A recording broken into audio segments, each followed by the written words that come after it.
Everybody seems to agree nowadays that the EU should act more like a sovereign power.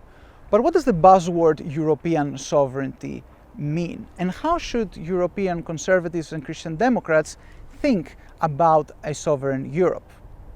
My name is Angelos Chrysogelos. I'm a research associate of the Martin Center, and I just published a paper where I discuss precisely this question.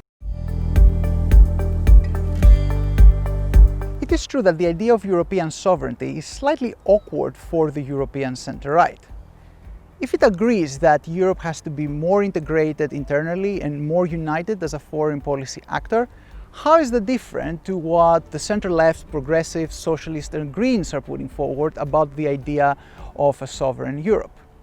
If, on the other hand, it agrees that there shouldn't be a rash transfer of power to Brussels, does it not cede ground to nationalists and populists on the right who understand sovereignty exclusively in national terms?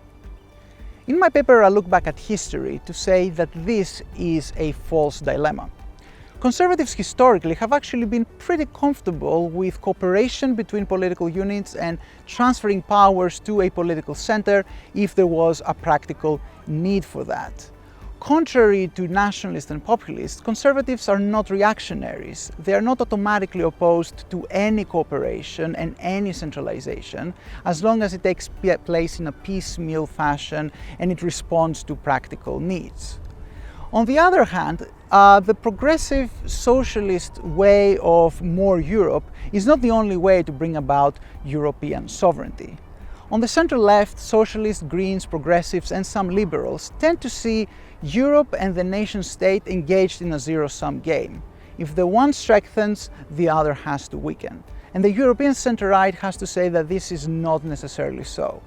A more united and a more sovereign Europe might actually be the best way to serve national sovereignty and the aspirations of national societies as well. So in my paper, I claim that the center-right is fighting a two-way battle. It has to reclaim the notion of sovereignty from populists and nationalists who say that you can only be a conservative if you oppose European integration. And it has to reclaim the idea of more Europe from progressives on the center-left by actually showing that there is a different way, a more viable way to create a sovereign Europe that actually responds to the needs and aspirations of the variety of national societies and social contracts that exist in Europe. I show what this means in a variety of policy sectors, including the economy, migration and foreign policy. In all these ways, a center-right, conservative, Christian democratic vision of European sovereignty is one where Europe allows for its internal variety to flourish while it protects its citizens and their values internationally. If you want to hear more about this project, about these ideas, feel free to read my paper and comment on it on the various Martin Center's platforms.